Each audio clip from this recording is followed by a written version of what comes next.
Welcome to the first video on China, dealing with the period prior to 600 BCE, so in period 1. So the big questions you should be able to answer after watching this video are, first, how were the people of ancient China influenced by their environment? And second, how did the ruler of China legitimate his power? So the first question, how were the people of ancient China influenced by their environment? So if you watch the other videos, you know by now that many of these first civilizations formed in river valleys. That was also the case with China. The civilization of ancient China formed on the banks of the Huanghe River, also known as the Yellow River. It's in northern China. There's also a river in southern China, the Yangtze River, of which there was some beginnings of civilization forming around that river as well. Note that these rivers flow from west to east, from out of the highlands of the Himalayan mountains.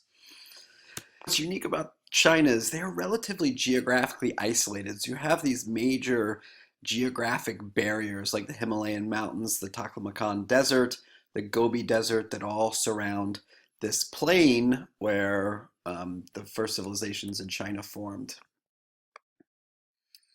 And still to this day, a lot of the population in China is found in eastern China and not in those various geographically harsh regions like the mountains and the desert. Now, the Huanghe or Yellow River gets its name from the fertile, less soil that it carried. So, like other river valley civilizations, the soil in and around the Huanghe River was excellent for growing crops. Now, the Huanghe floods unpredictably. Now, Chinese history is replete with incidences in its past where the Huanghe River flooded its banks, leading to the death of tens of thousands, even hundreds of thousands of people. So the second question we need to be able to answer is, how did the ruler of China legitimate his power? Now, when it comes to Chinese political history, we divide that history up into 10 major dynasties. Now, you will learn the names of all of these dynasties in class when we sing the Chinese dynasty song.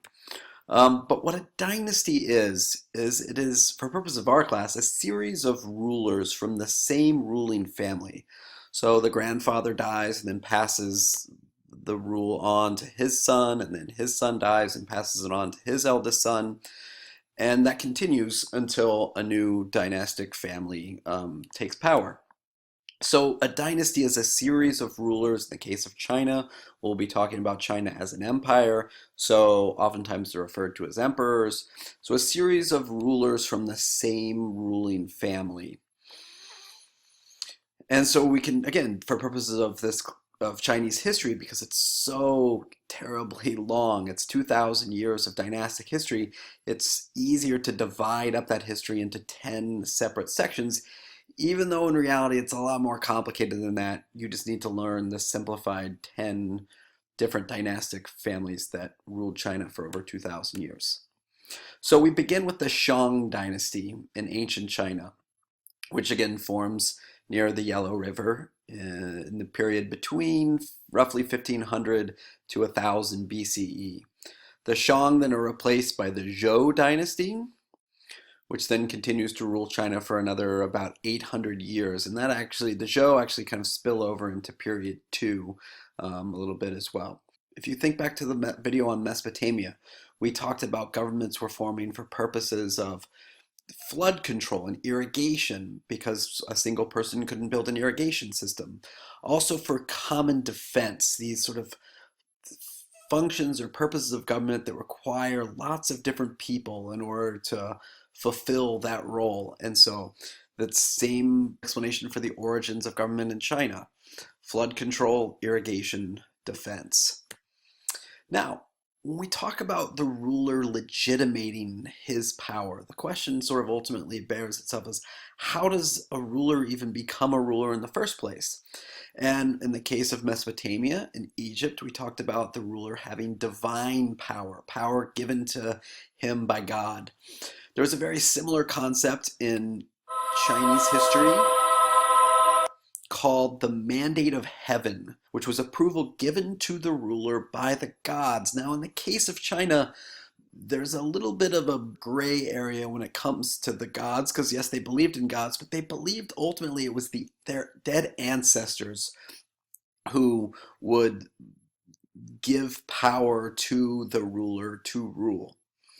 Now, the mandate of heaven could be given, it could be lost by these ancestors. Now, the way that it could be lost is if the ruler wasn't acting virtuous, if the ruler wasn't conducting the correct rituals or honoring the ancestors.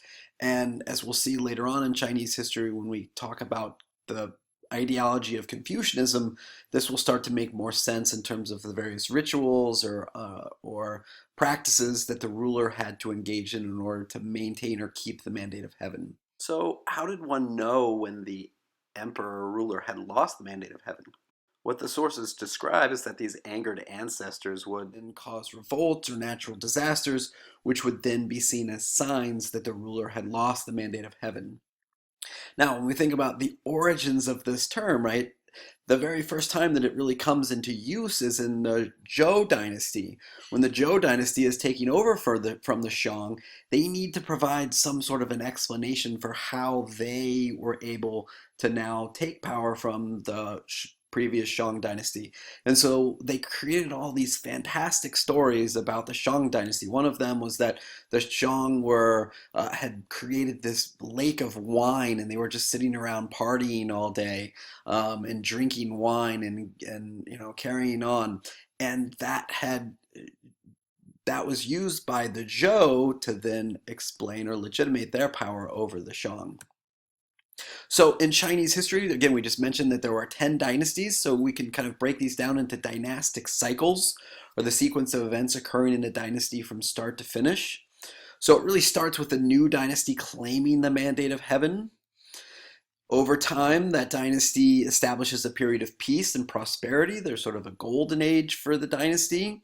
But as soon as the dynasty rises, eventually it's going to start to begin to collapse. So the dynasty gradually loses power due to corruption, floods, famine, invasion, and then that is a sign that the ancestors are angry and that the dynasty has lost the mandate of heaven, which then allows another ruling family to come in and overthrow the previous dynasty in a rebellion, which starts the whole cycle over again. And again, this cycle has taken place more or less about 10 times in the 2,000-year period that we'll study over this course in Chinese history.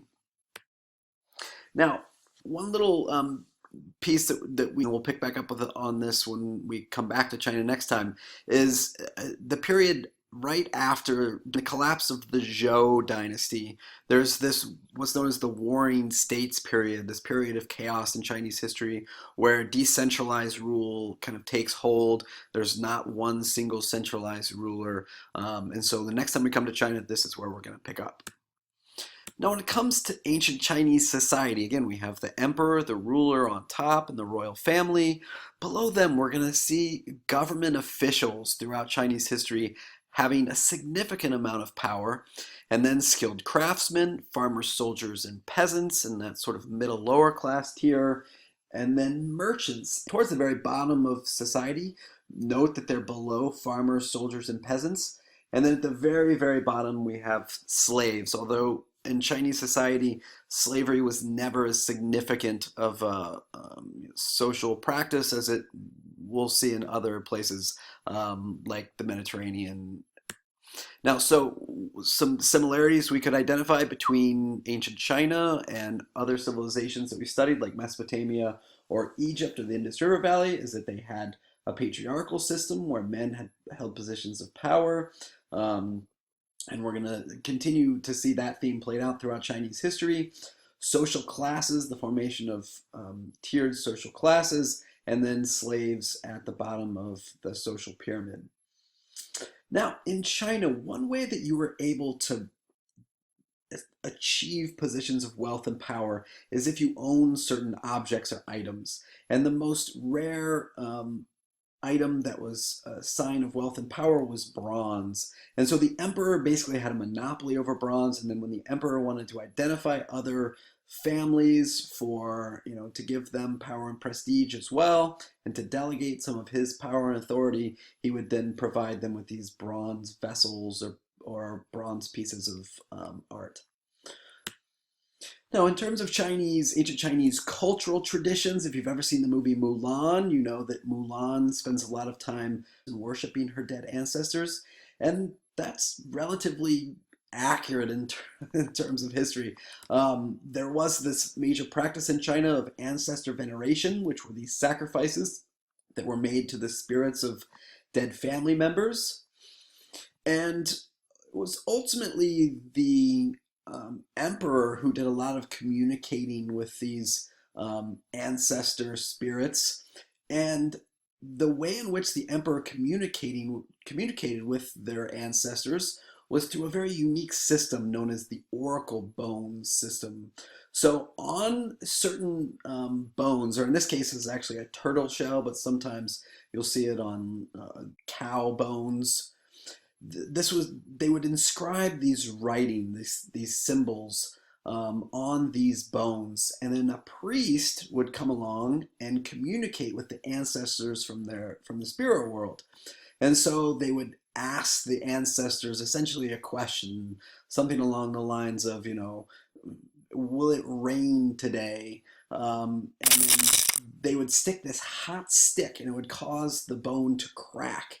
And then the priest would interpret that crack, and they're not sure if it was actually the popping sound that the bones made or the actual cracks that were made, but they'd be given this divine message from these ancestors, and so they would continue this practice until they achieved some clear vision of what the ancestors were trying to communicate, much like a magic 8-ball. So in terms of the ancient Chinese economic system, ancient China was involved in interregional trade with places like Southwest Asia, but China was geographically isolated, as I mentioned before, as a result of these barriers like the Himalayan mountains, the Gobi Desert, the Taklamakan Desert. So in period one, long-distance trade with China was relatively limited due to Chinese geographic isolation. We'll talk about how this very clearly ends in period two with the formation of the Silk Road trade network. But for purposes of Chinese history, it's important to kind of understand that their geographic isolation allowed them to create some very unique and different cultural practices because they developed these cultural practices independently of places like Egypt and Mesopotamia and the Indus River Valley, which were engaging in more long-distance communication, which led to the spread of more ideas and the spread of culture. Now, in terms of items that we're going to speak more about, jade was a very common item found in the graves of wealthier Chinese families, and also the beginnings of the use of silk. And we'll talk more about silk as a commodity that was coming out of China in the next video. All right, so as a result of watching this video, you should be able to answer these two big questions. How were the people of ancient China influenced by their environment? And how did the ruler of China legitimate his power? All right, thanks for watching.